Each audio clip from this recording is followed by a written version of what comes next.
ಗೊತ್ತಿಲ್ಲ, ನಿಮ್ಗೆ ಯಾರಾದರೂ ಗೊತ್ತಿದ್ರೆ ಹೇಳಿ. ದೇವರಾಜು ಅರಸ, ದೇವರಾಜು ಅರಸು ವೃತ್ತ, ದಿನೇಶ್ ಗುಡರಾವ್. ಏನೇನೋ ಓದ್ತಾ ಇದ್ದೀನಿ, ತಪ್ಪಿದ್ರೆ ಕ್ಷಮಿಸಿ. ಈಗ ನಾವು ಹೋಗ್ತಿರೋದು ರೈಲ್ವೆ ಸ್ಟೇಷನ್ ಪಕ್ಕದ ರೋಡಲ್ಲಿ ಹೋಗ್ತಾ ಇದ್ದೀವಿ. ಆ ಸೈಡು ಮನೆಗೆ ಹೋಗೋ ಬಸ್ಗಳು ಹೋಗ್ತಾ ಇದೆ. ಈ ಸೈಡ್ ನಾನು ಹೋಗ್ತಿರೋದು ಬಂದು ರೈಲ್ವೆ ಸ್ಟೇಷನ್ ಪಕ್ಕದ ರೋಡ್. ಇದು ಪಕ್ಕದಲ್ಲಿ ರೈಲ್ವೆ ಸ್ಟೇಷನ್ ಇದೆ. ಈ ಸೈಡ್ ಬಂದು ಬಸ್ ಸ್ಟಾಪು ನೋಡಿ, BMTC ಬಸ್ ಸ್ಟಾಪ್ ಇದು. ನಾನು ಯಾಕೆ ಜೋರಾಗಿ ಹೇಳ್ತಿದ್ದೀನಿ ಅಂದರೆ ಇದು ಗಾಳಿಗೆ ಕಾಣಿಸುತ್ತೋ ಇಲ್ವೋ ಅಂತ. ನೋಡಿ, ಕೆಂಪೇಗೌಡ ಬಸ್ ನಿಲ್ದಾಣ ಅಂತಲ್ಲಿದೆ. ಕಾಣಿಸುತ್ತೋ ಕೇಳಿಸುತ್ತೋ ಇಲ್ವೋ ಅಂತ ಸಾರಿ ಈ ಥರ ಜೋರಾಗಿ ಹೇಳ್ತಾ ಇದ್ದೀನಿ. ನೋಡಿ, ಬಸ್ ಸ್ಟಾಪ್ ಪಕ್ಕದಾಗೇ ಮೆಟ್ರೋ ಸ್ಟೇಷನ್ನು. ನಾಡಪ್ರಭು ಕೆಂಪೇಗೌಡ ನಿಲ್ದಾಣ ಮೆಜೆಸ್ಟಿಕ್ಕು. ಅದ್ರ ಪಕ್ಕದಲ್ಲೇ ಆಂಧ್ರ ಬಸ್ ಸ್ಟಾಪ್ ಇದು. ಇಲ್ಲಿ ಆಂಧ್ರ ಬಸ್ ಸ್ಟಾಪ್ ಎಲ್ಲ ಇರೋದಿದು.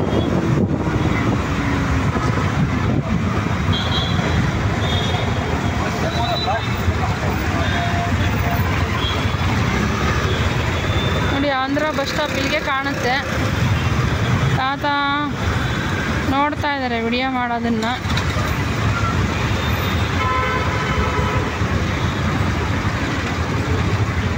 ಏನು ಮೊಬೈಲ್ ಹಿಂಗೆ ಇಟ್ಕೊಂಡವ್ರಲ್ಲ ಅಂತ.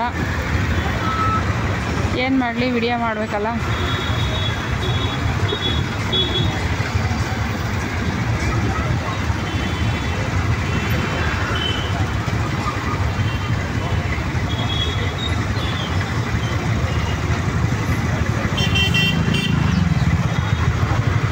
ಸಿಗ್ನಲ್ ಬಿದ್ದಿದೆ, ಅದಕ್ಕೋಸ್ಕರ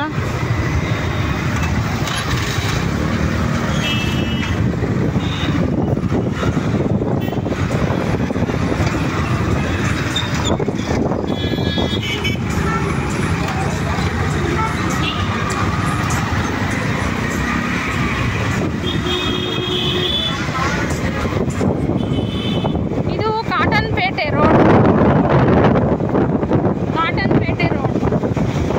ಮೆಜೆಸ್ಟಿಕ್ ಪಕ್ಕದಲ್ಲೇ ಕಾಟನ್ಪೇಟೆ ರೋಡ್ ಅಂತಾರೆ ಇದನ್ನ.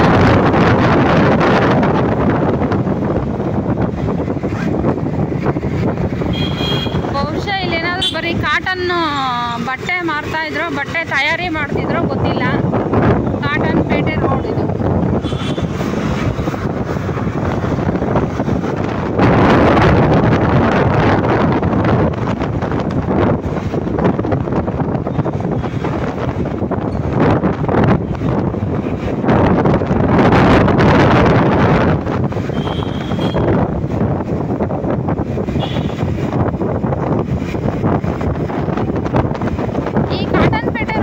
ಒಂದು ಕಡೆ ಇಲ್ಲಿ ಮಕ್ಕಳಿಗೆ ಬಾಲಗೃಹ ಆದರೆ ಯಂತ್ರ ಆಗ್ತಾರೆ. ಅಮಾವಾಸ್ಯೆ ಪೌರ್ಣಮಿಗೆ ಎಷ್ಟು ಕ್ಯೂವಿರುತ್ತೆ ಅಂತಂದರೆ ಹೇಳೋಕ್ಕೆ ಆಗಲ್ಲ.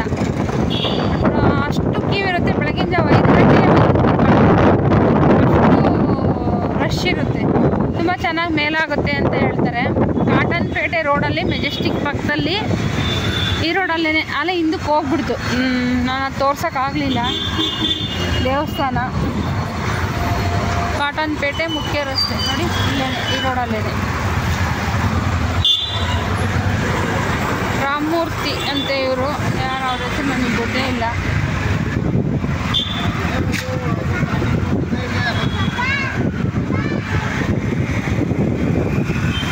ಇಲ್ಲೆಲ್ಲ ತುಂಬ ಹಳೇ ಬಿಲ್ಡಿಂಗ್ಗಳಿದ್ದಾವೆ. ಇಲ್ಲಿ ನೋಡಿ, ಇಲ್ಲೇ ಯಂತ್ರ ಹಾಕೋದು ನೋಡಿ. ಇಲ್ಲಿ ನೋಡಿ ಇದೇ ಯಂತ್ರ. ದುರ್ಗಾದೇವಿ ಥರ ಇದೆ, ಅಲ್ಲೇ ಯಂತ್ರ ಹಾಕೋದು. ಕಾಟನ್ಪೇಟೆ ರೋಡಲ್ಲಿ ತುಂಬ ಮುಂದೆ ಬರಬೇಕು. ಒಂದು ಸರ್ಕಲ್ ಬರುತ್ತೆ, ಅಲ್ಲೇವರೆಗೂ ಬರಬೇಕು. ಸರ್ಕಲಿಂದ ಒಂದು 4 ಹೆಜ್ಜೆ ಹಿಂದಕ್ಕೆ. ತುಂಬ ರಶ್ ಇರುತ್ತೆ. ಪ್ರತಿ ಸಂಡೇನೂ ಇರುತ್ತೆ ಮತ್ತು ಅಮಾವಾಸ್ಯೆ ಪೌರ್ಣಮಿಗೂ ತುಂಬ ಜಾಸ್ತಿ ರಶ್ ಇರುತ್ತೆ. ತುಂಬ ಫೇಮಸ್ ಇದೆ. ನಾನು ಕೇಳಿರೋದು ಅಷ್ಟೇ, ಎಂದು ಹೋಗಿಲ್ಲ. ಕೇಳಿದ್ದೀನಿ, ರೋಡಲ್ಲಿ ಬರ್ತಾ ನೋಡಿದ್ದೀನಿ.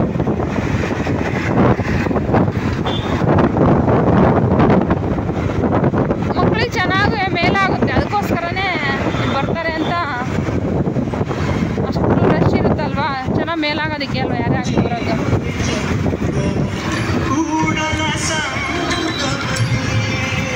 ಇಲ್ಲಿ ಅಣ್ಣಮ್ಮ ದೇವಸ್ಥಾನ ಇದೆ, ಇನ್ನೊಂದು ಬೇರೆ ಅದು ಅಲ್ಲ ಅಣ್ಣಮ್ಮ, ಇದೊಂದು ಇಲ್ಲಿದೆ, ಹಾಡು ಹಾಕಿದ್ದಾರೆ.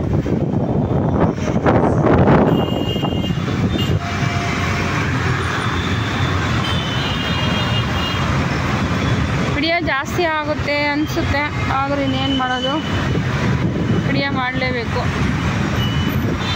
ಬೇಜಾರ ಮಾಡ್ಕೊಂಡೆ ನಮ್ಮ ವಿಡಿಯೋ ನೋಡಿ, ಏನೋ ಸೋದಿ ಹೇಳ್ತಾ ಇಲ್ಲ. ನಾನು ನೋಡಿರೋದು, ನನಗೆ ಸ್ವಲ್ಪ ಗೊತ್ತಿರೋದು, ಪೂರ್ತಿ ಗೊತ್ತಿಲ್ಲ, ಸ್ವಲ್ಪ ಗೊತ್ತಿರೋ ಅಷ್ಟು, ಎಷ್ಟು ಗೊತ್ತಿದೆಯೋ ಅಷ್ಟನ್ನು ಹೇಳ್ತಾ ಇದ್ದೀನಿ. ಇದು ಇವಾಗ ಕಲ್ಲೇಸಿಪಾಳ್ಯ ಹೋಗೋ ರೋಡ್ ಇದು. ಕಾಟನ್ಪೇಟೆಯಿಂದ ಈಗ ಟರ್ನಾದರೆ ಮಾರ್ಕೆಟ್ಟು, ಮಾರ್ಕೆಟ್ ಹೂವಿನ ಮಾರ್ಕೆಟ್ ಬರುತ್ತಲ್ಲ, ನಾನು ಹೂವು ತರಕ್ಕೆ ಹೋಗ್ತಾ ಇದ್ದೀನಿ. ಸ್ವಲ್ಪ ಅರ್ಜೆಂಟು, ಹಂಗಾಗಿ ನಾನು ಬಸ್ಸಲ್ಲಿ ಬಂದಿಲ್ಲ, ಹಂಗಾಗಿ ಇದನ್ನೆಲ್ಲ ವಿಡಿಯೋ ಮಾಡೋಕ್ಕೆ ಆಯಿತು. ಅದಕ್ಕೋಸ್ಕರ ಈ ಕಡೆ ಬಂದರೆ ಇನ್ನು ವಿಡಿಯೋಗಳು ಇರಲ್ಲ, ಬಸ್ಸಲ್ಲಾದರೆ ಮಾಡೋಕ್ಕಾಗಲ್ಲ ಅಂತ ಎಲ್ಲ ಡೀಟೇಲ್ಸು ಹೇಳಿ, ಗೊತ್ತಿರೋವಷ್ಟು, ನನಗೆ ಗೊತ್ತಿರೋವಷ್ಟು ಹೇಳಿ ಮಾಡ್ತಾ ಇದ್ದೀನಿ ವಿಡಿಯೋನ. ನೋಡಿ, ಇಲ್ಲಿಂದ ಸ್ಟಾರ್ಟ್ ಆಗೋಲೆ ಮಾರ್ಕೆಟು ಇದೆ, ಕಲ್ಲೇಸಿಪಾಳ್ಯ ಮಾರ್ಕೆಟ್ ಅಂತಾರಲ್ಲ ಅದೇ ಇದು. ಕಲ್ಲೇಸಿಪಾಳ್ಯ ಆಪೋಸಿಟಲ್ಲಿದೆ, ಇದು ಹೂವಿನ ಮಾರ್ಕೆಟ್ ಸೈಡು. ನೋಡಿ, ಈ ರೋಡೇ ಸಂಡೆ ಬಜಾರು, ಇದು ಸಂಡೆ ಬಜಾರು, ಫುಲ್ಲು ಪ್ರತಿಯೊಂದು ಸಿಗುತ್ತೆ. ಸಂಡೆ ಬಜಾರ್ ಅಂದರೆ ಅದೇ ರೋಡು. ನೋಡೋಣ, ಆದರೆ ಹೋಗೋವಾಗ ಸಂಡೆ ಬಜಾರು ಟ್ರೈ ಮಾಡ್ತೀನಿ.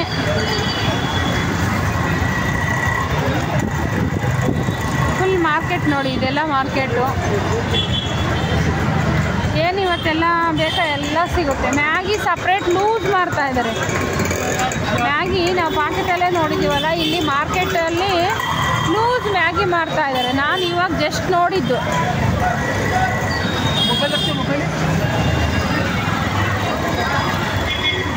ನಾನೀಗ ವಿಡಿಯೋ ಮಾಡೋಕ್ಕಾಗುತ್ತೋ ಇಲ್ವೋ ಗೊತ್ತಾಗ್ತಾ ಇಲ್ಲ. ನಾನು ಸಂಡೆ ಬಜಾರು ಮಾರ್ಕೆಟಿಂದ ಪಕ್ಕದ ರೋಡಲ್ಲಿ ಹೋಗ್ತಾ ಇದ್ದೀನಿ. ಪಕ್ಕದ ರೋಡಲ್ಲಿ ಹೂವು ತಗೊಂಬರಕ್ಕೆ ಹೋಗ್ಬೇಕೀಗ. ನನಗೆ ಬಸ್ಸು ಇಳಿದು ಬಂದ್ರೇ ಒಂದು ಸ್ವಲ್ಪ ತಗೊಂಡು ಈಸಿಯಾಗಿ ಹೋಗೋ ಥರ ಅನುಕೂಲ ಗೊತ್ತು. ಈ ಕಡೆ ಎಲ್ಲ ಹೋಗ್ತಾ ಇದ್ದಾರೆ, ಎಲ್ಲಿ ಹೋಗ್ತಾ ಇದ್ದಾರೆ ಅಂತ ಗೊತ್ತಾಗ್ತಾ ಇಲ್ಲ. ನೋಡೋಣ, ಟ್ರೈ ಮಾಡ್ತೀನಿ. ಇಲ್ಲ ಗೊತ್ತಿರೋ ರೋಡೇ ಬಿಡಿ, ಗೊತ್ತಿರೋ ರೋಡೇ. ಅದು ಆ ಸೈಡಿಂದ ಬರುತ್ತೆ, ಇದು ಈ ಸೈಡಿಂದ ಬರುತ್ತೆ ಅಷ್ಟೇ. ಏನೋ 50 ರೂಪಾಯಿ ಕಿಲೋ ಅಂತ ಹೇಳ್ತಾವ್ರೆ. ನೋಡೋಣ, ಇಳಿದು ಪರ್ಚೇಸ್ ಮಾಡೋಣ.